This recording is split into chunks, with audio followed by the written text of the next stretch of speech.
Well, hello, everyone. We have such an amazing show today, probably one show that I'm super excited about. I have two guests on the show today. Our first guest that we have is Dr. Robert A.F. Thurman, who New York Times Magazine refers to as the Dalai Lama's man in America, a scholar, author, former Tibetan Buddhist monk, co-founder with Richard Gere of Tibet House in New York City, and a close personal friend of His Holiness, the 14th Dalai Lama. He's also a proud father of 5 children, including the actress who's one of my favorites, Uma Thurman. He was ordained as a Buddhist monk in 1965 by His Holiness the Dalai Lama, and the two of them remain very close friends. Thurman is a leading worldwide voice for reason and compassion and was named one of Times Magazine's 25 most influential Americans and one of the top influentials in religion by New York Magazine. He is going to be the keynote speaker for the Afterlife Awareness Conference this year that is being held virtually June 24th through the 25th. Path 11 Productions will be bringing that to you guys.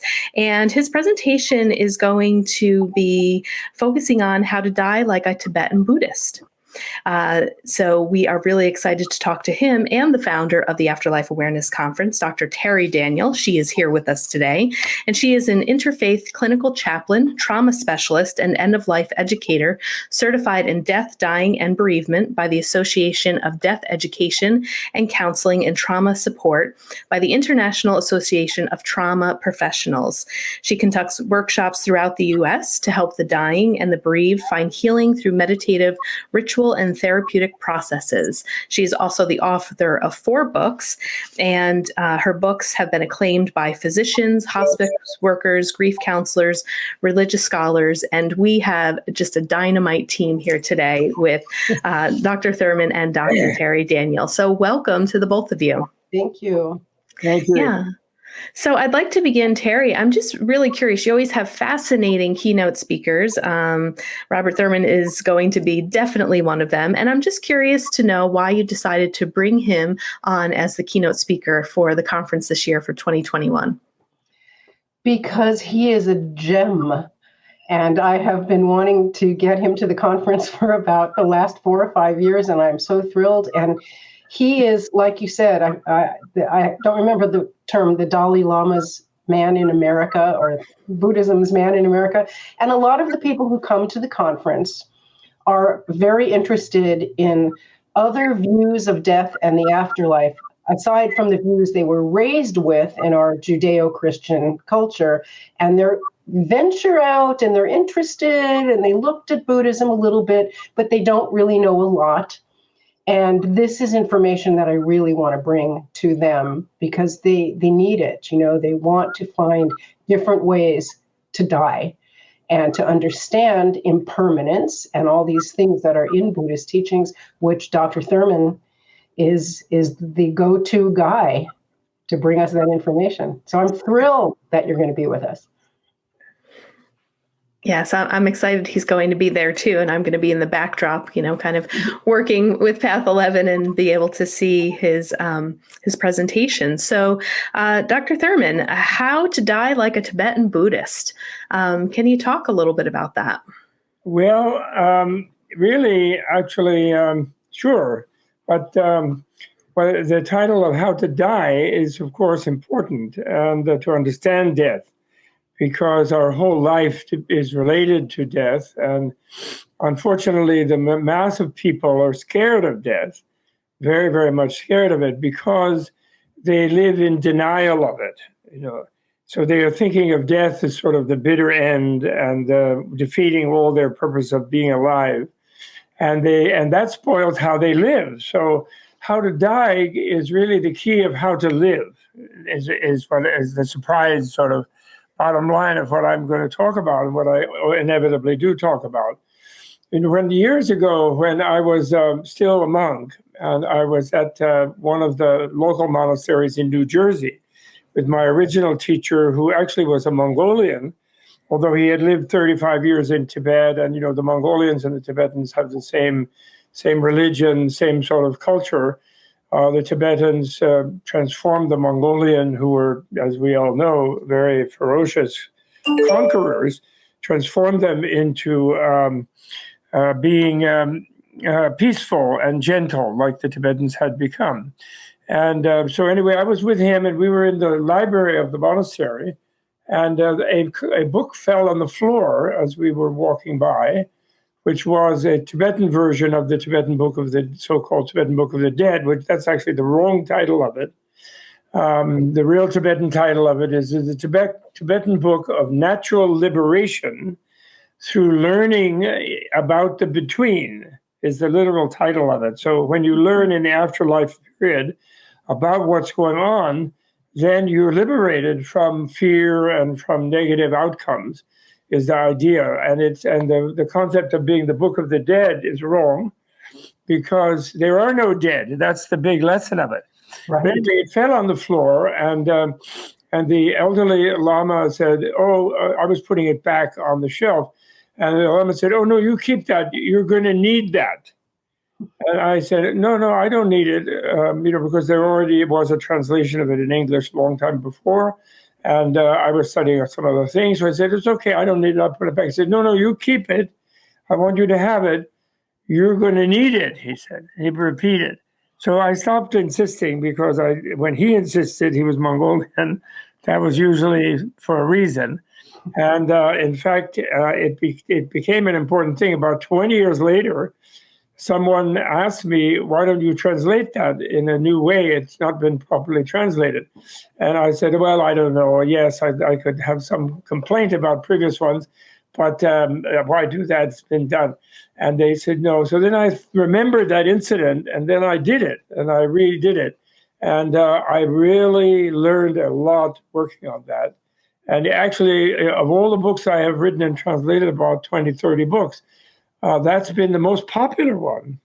People have, the numbers are up there, and the hundreds of thousands. And I don't know if it's reached 1 million in other languages, probably.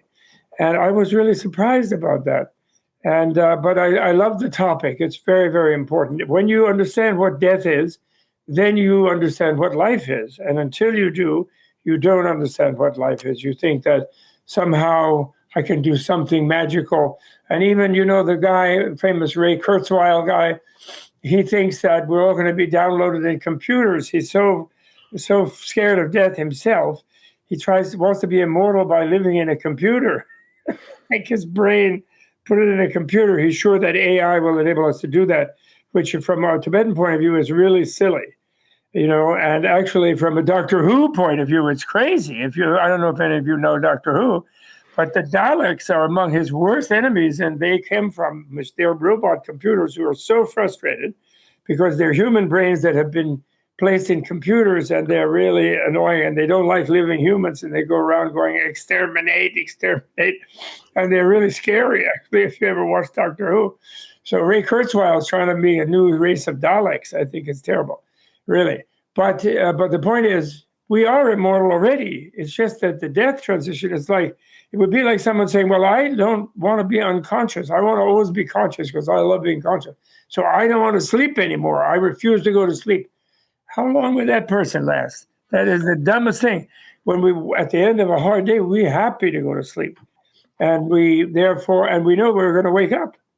That's why. And sleep is just a way of renewing our energies, and we wake up all energized, because when we sleep, we become completely open. We're not there defending our boundaries for a change because we're unconscious.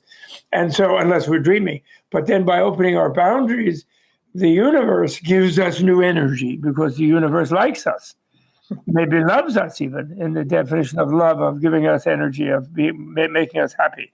So when we understand that death is just a transition like sleeping, and if you're open to it, and if you're a loving person, and if you're friendly and so forth, and you're not nursing grudges and freaked outs and living in fear and terror, then you can get a better life. So when your body is you're fed up with it, you're old, you've been through all kinds of things, it's not working that well anymore, you've had enough pills on the internet to try to be immortal, and you realize it's not going to happen, and then you embrace it in a loving manner, and you say goodbye to folks who might miss you if you've been nice, and you find them again in the future. And boom, you're liberated, and you get closer to liberation. You don't get liberated automatically by dying, but you get close to it. And if you understand it, you will fully, and you're fully conscious, like, like lucid dreaming. Everybody knows about lucid dreaming, where you wake up in the dream, but yet you stay in the dream. And then you can use the dream to learn and do things, talk to your friends and so on. Because you're in a subtle body, virtual body. Well, if you learn to use death like that, which the Tibetans have developed, and supreme Indians and before them, and Tibetans and Mongolians have developed supreme method of doing that, then you can come back way better, and you can have the next life will be even better. And then you'll be able to do more for the people you love. Even though you hate leaving the people you love when you die, but you don't really leave them forever. You just go through a thing. It's like you leave everybody you love when you fall asleep. You can't do anything for any of them, but you don't mind. They don't mind because they know you're coming back. So, but you see, the thing is that we are all terrorized by cultures who don't want us to have a break or a vacation. They want to enslave us. The king, or the bad president, or the prime minister, or whoever it is, or the queen, or whoever's bossing us, plus the high priests of whichever religion it is, they want us to stay living as their slaves. And so they don't like us getting liberated in any way. And so they tell us, be scared of death. And it's really scary. And we can help you with it, of course, they claim. And they make us live in denial like that. Then if you live in denial, you're half dead when you're alive. And it sucks, So the point is, be open when you're, if you know about death, then you'll be more open when you're alive. When you're more open when you're alive, you'll be happier. And the people who are around you, who love you, will like you a lot more because you'll be more friendly with them. Yes, and I know that that's the goal of Terry's conference and what she does so much of in trying to help all of the attendees and the people who come is to really get them more comfortable in understanding all of these concepts about death so that they can live more fully. Terry, I'm sure you have a couple of questions that you wanted to I do. Thank you, Bob. That was an amazing explanation. And, it's interesting because when I was young, I read the Tibetan Book of the Dead when I was 19. I'm 68 now. It was a long time ago. And everything about... You don't look a day over 45. Portland must be really good. Thing here on StreamYard makes us all look so beautiful. So it made more sense to me than anything I had ever heard. I wasn't raised in any particular religion, but I just resonated with that, and it's been with me now for the last 50 years. So you mentioned something about death is kind of like, this dream state, or not a dream state, but dreaming in between incarnations. But it's very busy in the Bardo, isn't it? It's not a place of rest at all. There's a lot of stuff going on the whole time you're in the interlife between incarnations. Can you say something about that? Sure. That's a great question. Well, actually, I don't think it's quite correct, though. The impression we get when we read the Book of the Dead, because we're reading through it, day 1, day 2, day 3, day 4, like that, what could possibly, the different possibilities that could happen.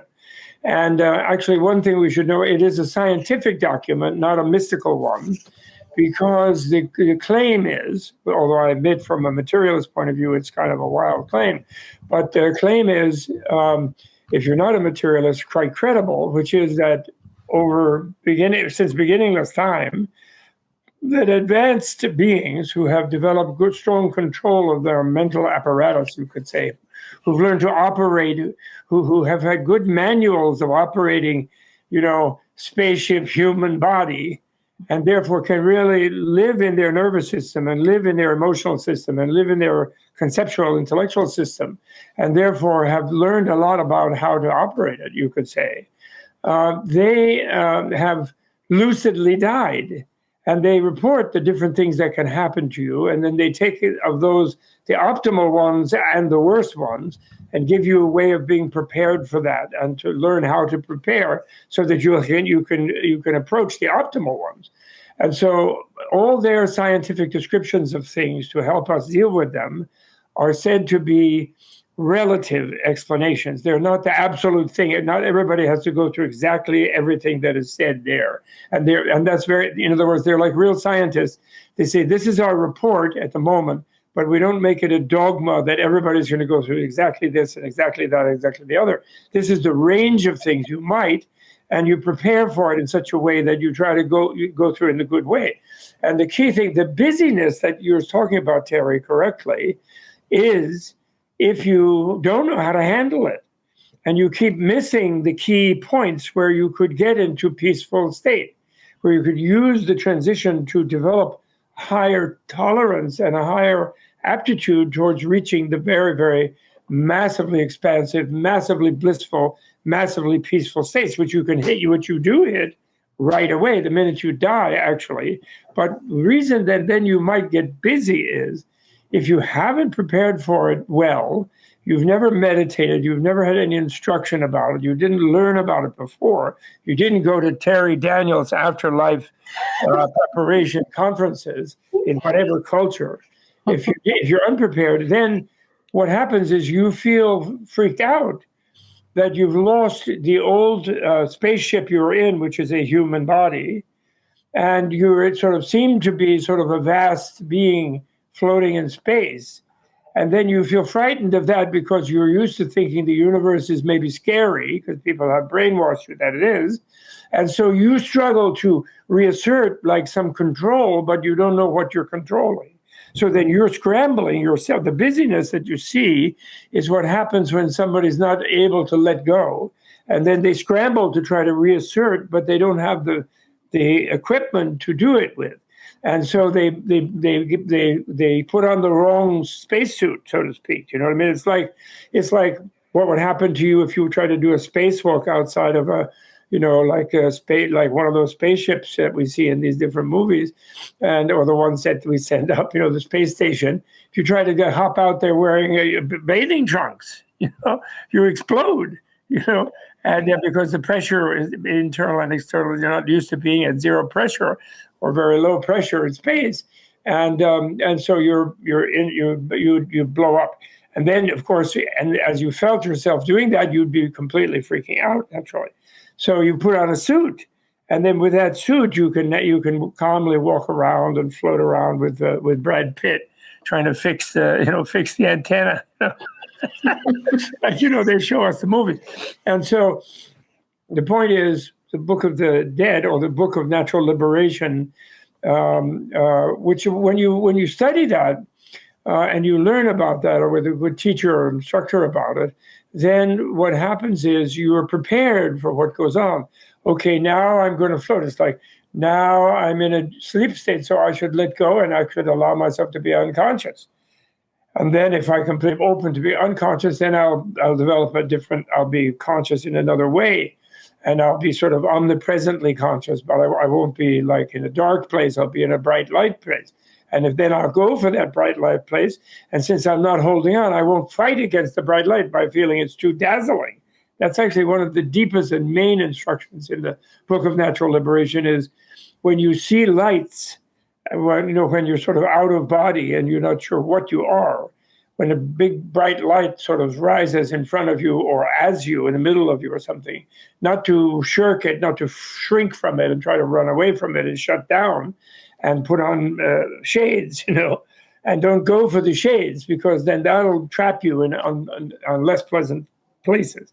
And let yourself go. It's like I always say, being good training for the bardo or the between is to go to a discotheque now and then with very bright strobe lights and things, and learn to kind of let go to sort of dazzling special effects, you could say. Because what happens is the high energy of sort of open space is not a dark space like we think from watching our spaceship movies, but it's a brilliantly energetic space, super energized space. And the more open to it are, then the more luck you will have in getting a more energized embodiment, or in constructing one, if you actually reach a high level of knowing that you're responsible for how you embody, and you can be an amazing being. Actually, you can kind of hang with the angels if you know how to do that. But otherwise, when you see an angel, they might seem so powerful and bright, and that you might be scared, and you might run away and hide. Then you'll be hanging out with the groundhogs, and that you do not want to do.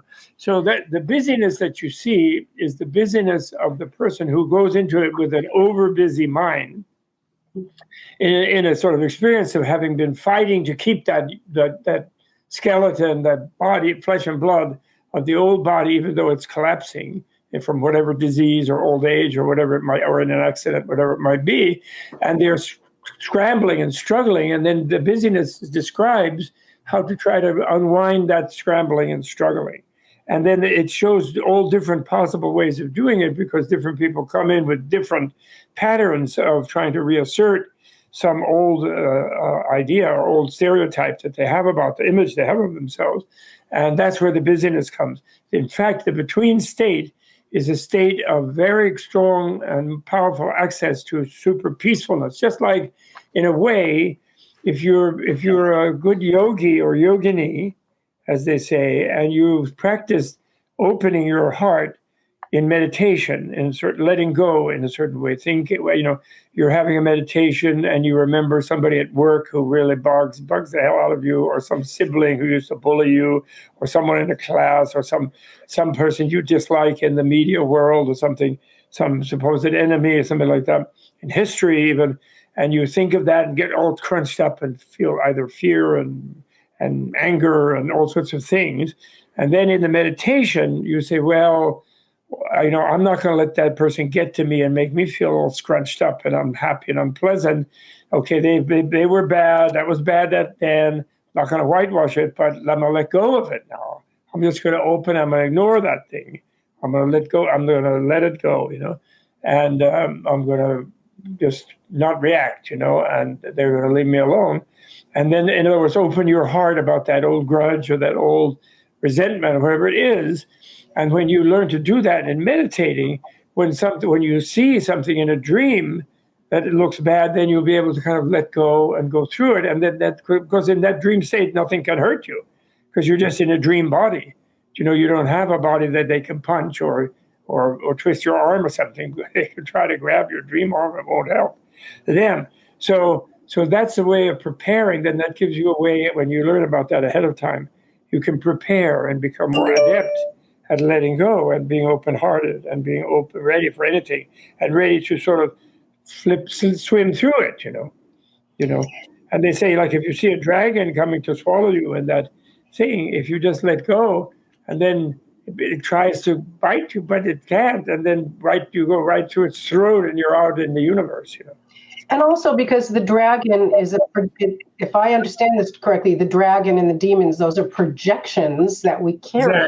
Exactly. Into the between space, which are just imprints of all our wounds and our beliefs and our attachments and the ego stuff. And so in the between space, those things express themselves to us as monsters. And if I remember the book correctly, it's like, don't look at that monster over there. That's not real. Look over there where the light is. And it's like constantly trying to direct you. Do I understand that?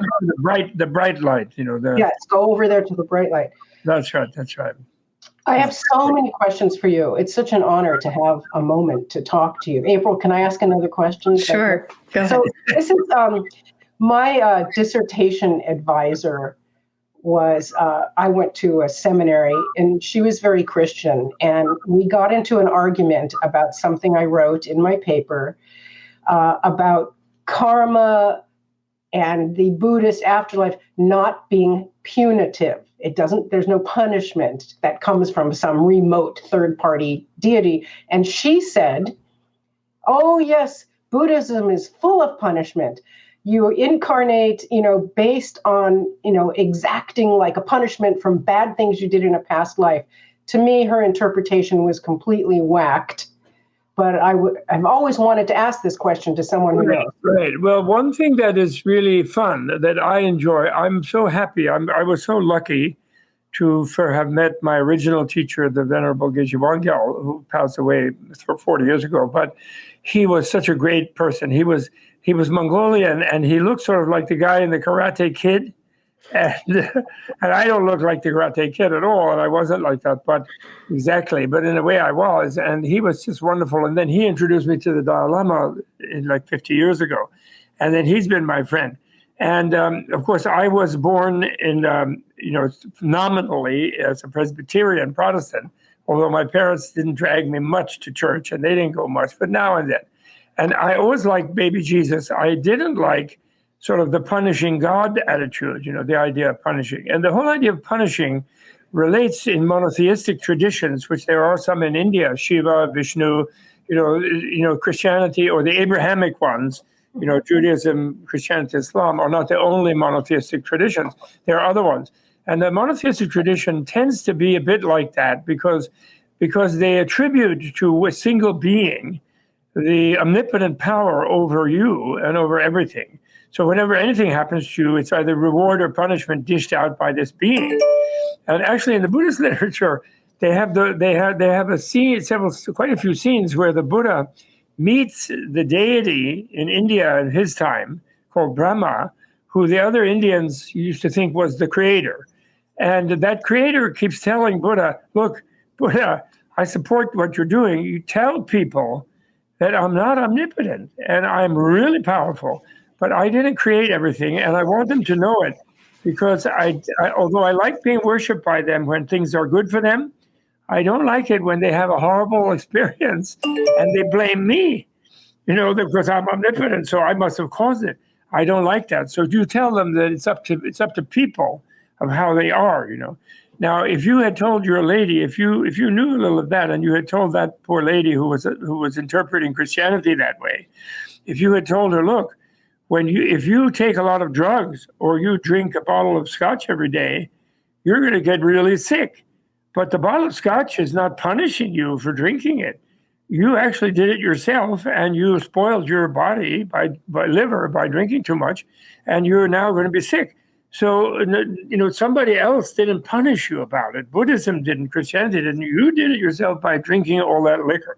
And similarly, if you I took your cod liver oil and your omega-3s and ate nice, like broccoli, ate your broccoli, you're going to be healthy and you're going to be happy. And again, the broccoli didn't reward you for that. You did it by taking care of yourself. And so it's just the causality that you think is practical in life is practical in multiple lives. That's the only thing. And actually, of course, you have a glorious thing in Christianity where you have a great being like Jesus, who was definitely like a higher being, like almost like a deity. And he was there. He'll be there to help you if you trust him when you pass away. And he will try to prevent you from taking with you bad things that you did, bad habits. He'll try to help you. But if you are really bad and you're so closed off in life that you insist on being bad because you're so frightened of what's going to happen to you in the future, then he won't be able to help you too well. You'll shut him off. When you see him, you'll say, "Oh, don't bother me. You're not a Republican, or you don't believe in me, or etc." So you might push off the person who's going to help you yourself because you're so paranoid. Because you've been mean to others, you will be assuming that whoever else you see will be bad. Maybe it's not really Jesus, maybe it's Satan or whatever. You won't be able to receive the help. So one great thing about the Dalai Lama is he has made a global pact, which unfortunately not all other religious leaders agree to, but many have. And he's told 3 popes, he's told many Protestant ministers, he's told Muslim mullahs, he's told Hindu swamis, he's told anybody he can tell, it's too late in history, the way the world is, to be fanatical about our religion and to try to convert other people to it. So we shouldn't convert each other. And I want you to know, and he always tells us when he gives a talk, like in the US or somewhere, he says, I'm not teaching you about this Buddhist thing or that Buddhist thing, this meditation or that thing, to try to convert you. I want to teach you just as human knowledge, whatever we have learned and run into in case it might be helpful. But I would like you to implement it and use it, like meditate, and don't call on Buddha, call on Jesus with your new meditative way of calling on people. Use your meditation to strengthen your prayer.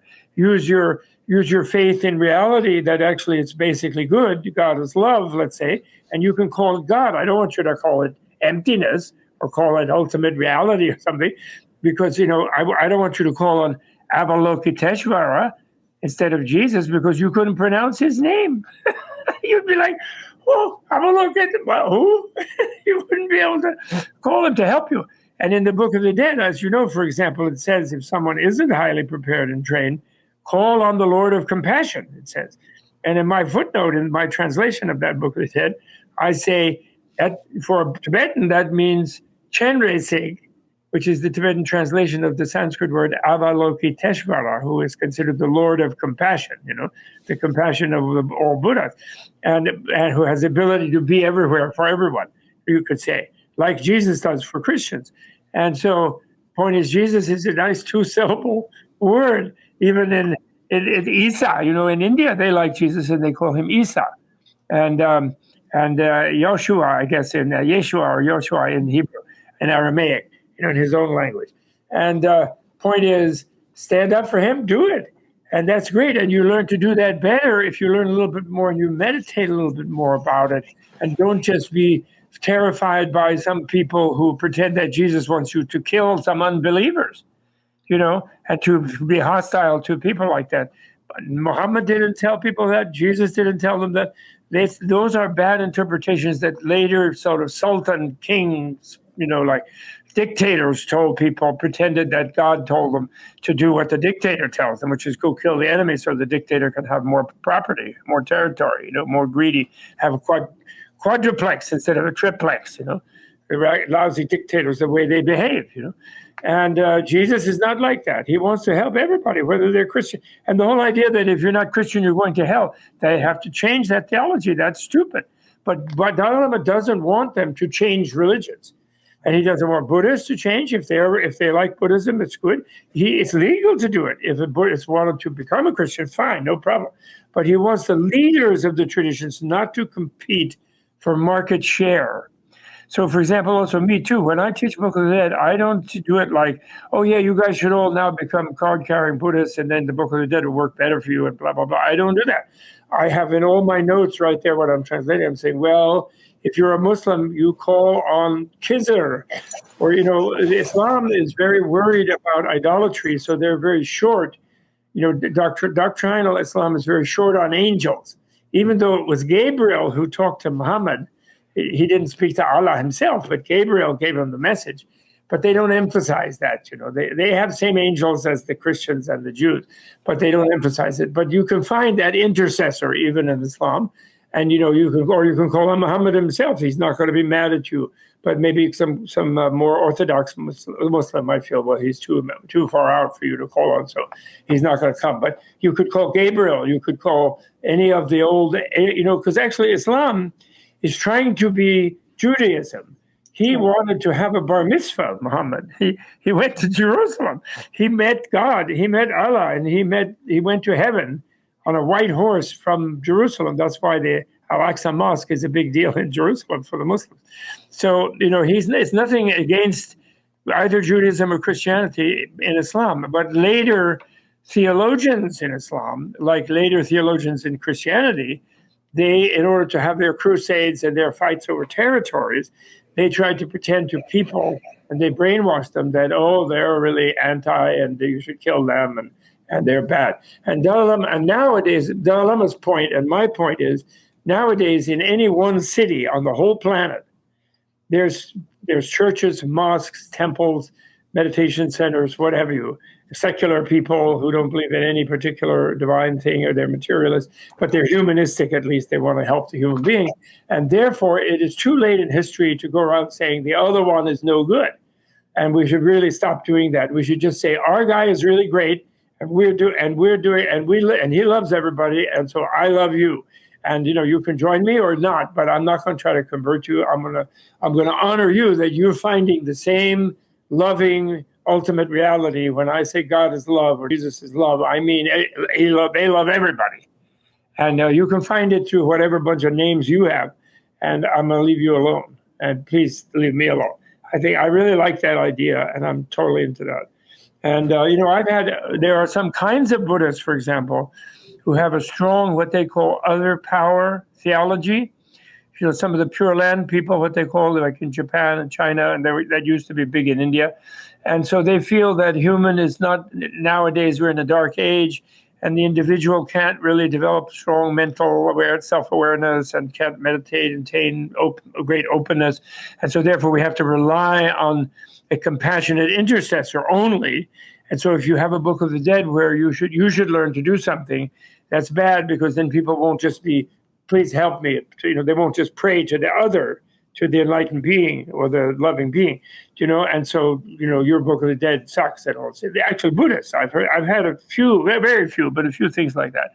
And I would say to them, look, fine, just depend on Buddha to help you, or bodhisattvas, as we call it, angels, and you're good, but you don't prevent other people who don't have such a belief from trying to figure out how to maneuver in the ocean of the between state, and don't be upset about it, and be cool, and then they don't write back. I don't know.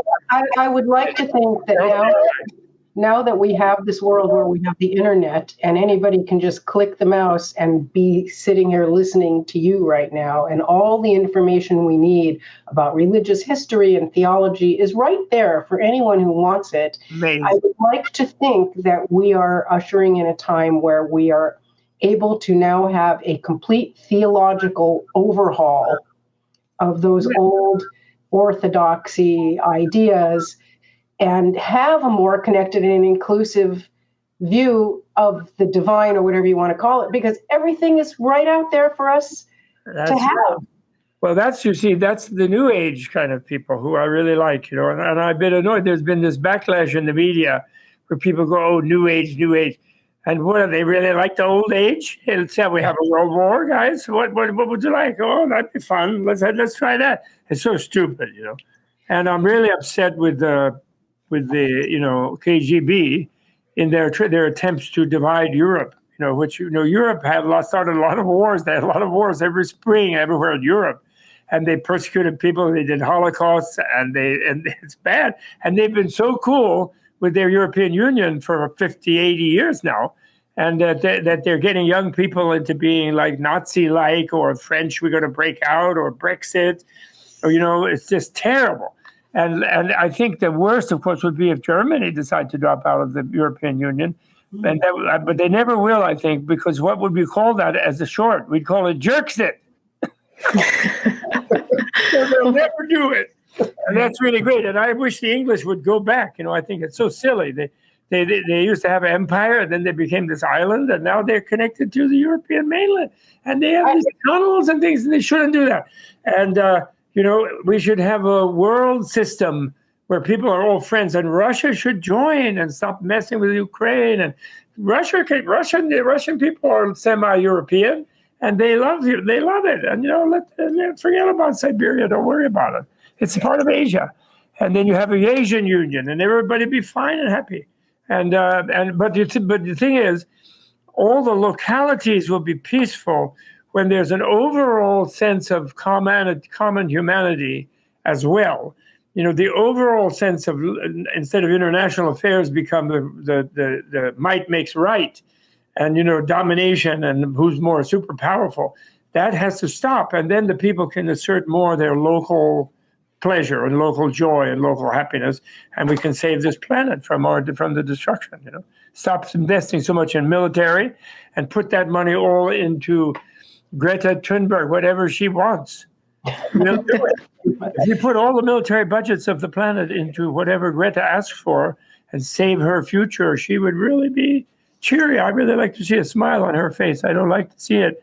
I feel unhappy when Greta has to feel she has to say to her own grown-ups, how dare you? She gets all upset. And I feel a deep wound when she does that as a kind of potential grandpa, when that sweet child says that. And those nasty politicians and oil people and KGB leftover types, they should cool out and just try to have a little fun instead of domineering and messing with people.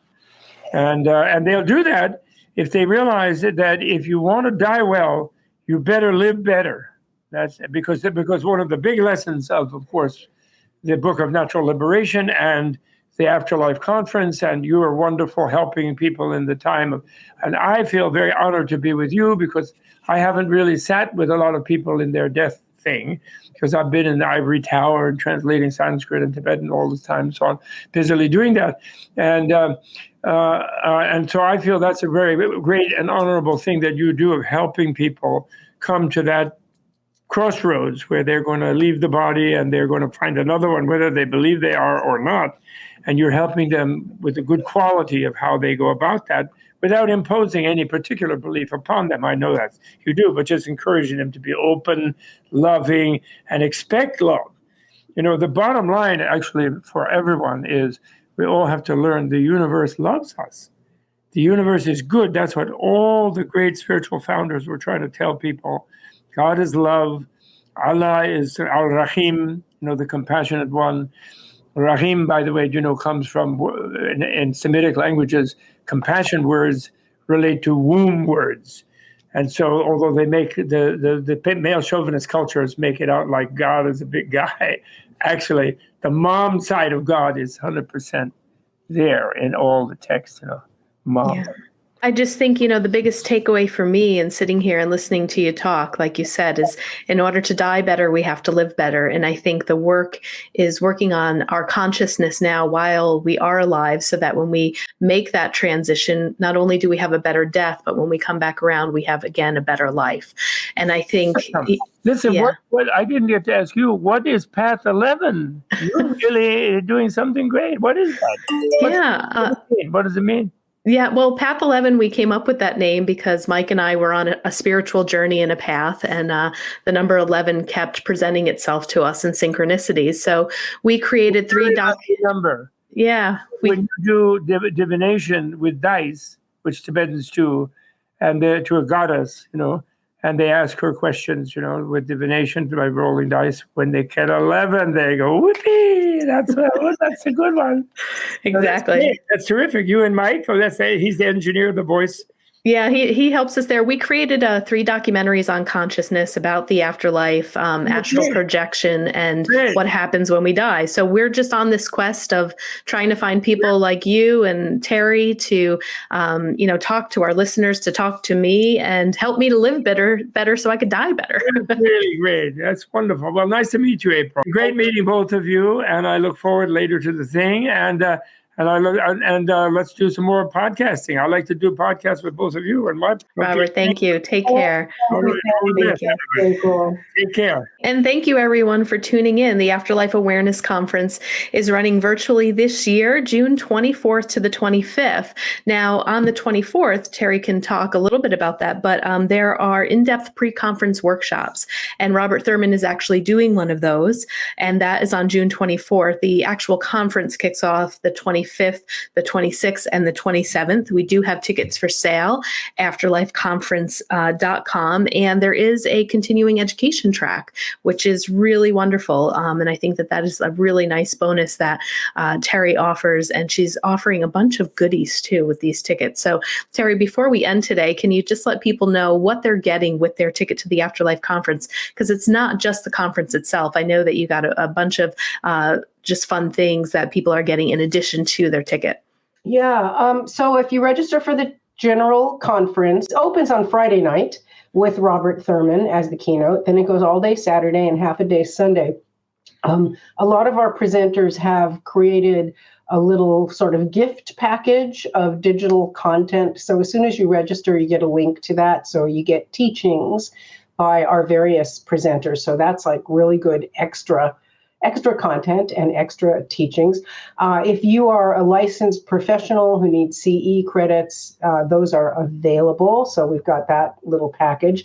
And the way it's set up, and we on Sunday morning, we have gallery style audience readings with our featured medium, Thomas John. And we also have that on Friday night with our other featured medium, Suzanne Northrup. So you get that. It's a lot of stuff. And the pre and post conference workshops, those are separately priced. And those are 2.5 hours. And it's really just like one-on-one intense teaching and hands-on experiential work with the teacher.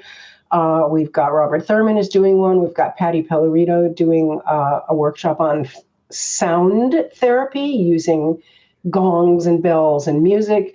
Linda Backman is teaching about soul regression therapy. And Kitty Edwards, Death as a Rite of Passage is a workshop, which is a wonderful one we've had before. And Linda Fitch is teaching the Shaman's Gift of Dreaming. So it's just really great stuff. And this is our 11th year, which amazes me every time I think about it. And I'm so happy and grateful to all of you who have made this possible. And you. Yeah. Well, thank you, Terry. And thanks for joining us. I think you and I could have sat with Robert probably for about 4 hours. I mean, it's just hearing him talk and observing it all is just so wonderful. I had about 10 more questions that I wanted to ask too, but I knew we were limited on time, but glad we were able to get, a couple in there. And thanks for helping me co-host today. It's a lot of fun, actually, when I have somebody else here helping me out. So maybe we'll do another one with him, just to get some of our questions in. Yeah. That would be great. All right, everyone. So again, why don't you head on over to the afterlifeconference.com website, take a look at all of the presenters, take a look at your ticket options and what you can add on. Remember, you get all of these freebies with your ticket, and tickets are on sale now. So again, it is June 24th, 25th, 26th, 27th, and you get CE credits. And again, it's afterlifeconference.com. Thank you all so much for listening today.